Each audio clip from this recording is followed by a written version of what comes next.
How are you doing this evening? I want to welcome you to the Leonard Nimoy Thalia and to our Monster Throwdown. My name is Ron Hogan. I'm the curator of Beatrice.com, a literary website. And having done this website over a number of years, I've seen quite a few literary trends come and go. And one trend that I've noticed a lot of in the last couple of years is to take a classic novel and sort of mash it up with some modern elements. As many of you know, probably the first example of this to become like a really smash hit was Pride and Prejudice and Zombies, which took Jane Austen and threw zombies into it. Was quickly followed up by Sense and Sensibility and Sea Monsters. And after that, pretty much all bets were off. And it was funny because as soon as I saw the first one coming along, I said to myself, okay, somebody's got to do Little Women. And here we are tonight. Because not just one, but two people have come up with great horror parodies of Little Women. And parodies is almost kind of the wrong word because, as I think you'll see, they're also very faithful to the source material. And before the conversation starts, here to tell us about the inspiration for these two works that we'll be hearing from tonight is Pulitzer Prize winning biographer John Matteson, who has written about Louisa May Alcott and her father Bronson in Eden's Outcasts. And so without any further ado, John.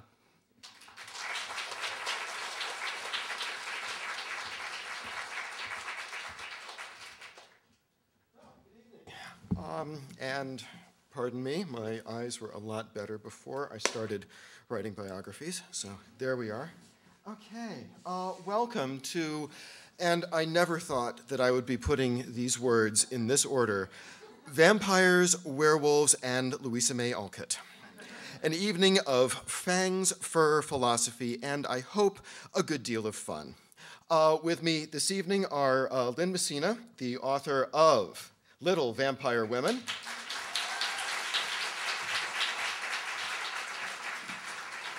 and Porter Grand, author of Little Women and Werewolves.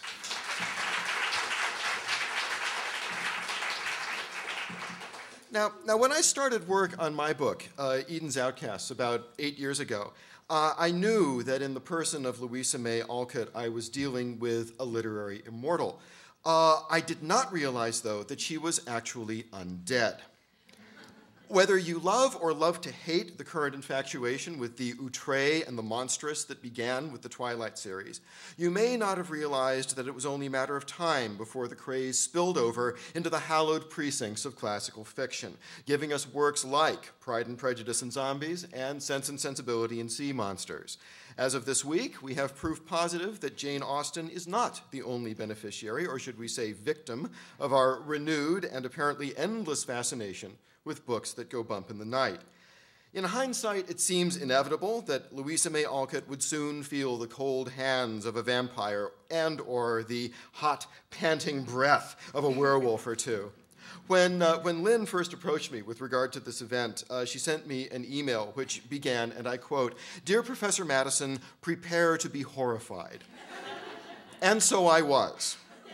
But I'll confess that I was not prepared for two original, inventive takes on a revered classic that have so captured and held my interest. And I must say that there's something really remarkable about reading the scene when Beth goes to thank old Mr. Lawrence for, shy, demure Beth goes to thank Mr. Lawrence for giving her the piano, and she throws her arms around him, gives a big kiss, and then just kind of says, "Oh, what the heck?" and the fangs go into his neck.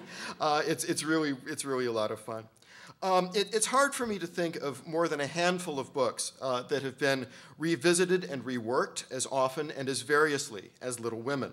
Alcott's classic has given its name to 3 Hollywood movies, so that enthusiasts may debate the relative merits of Jo March, a la Katharine Hepburn, June Allison, or Winona Ryder.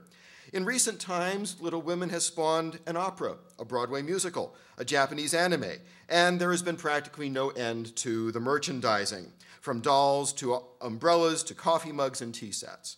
Meanwhile, in the Academy, there has never been any time like the present for Alcott studies. A Louisa May Alcott Society was belatedly founded at a conference of the American Literature Association 5 years ago, and the last 3 years have also seen the publication of 2 new Alcott biographies, my own, Eden's Outcasts, and Harriet Rison's Louisa May Alcott, the woman who wrote Little Women, which was accompanied by, as some of you know, a PBS documentary. It's a fact known only to a few, but rather significant to me, that among non-presidential families, the Alcotts rank first among families whose lives have inspired Pulitzer Prize-winning books.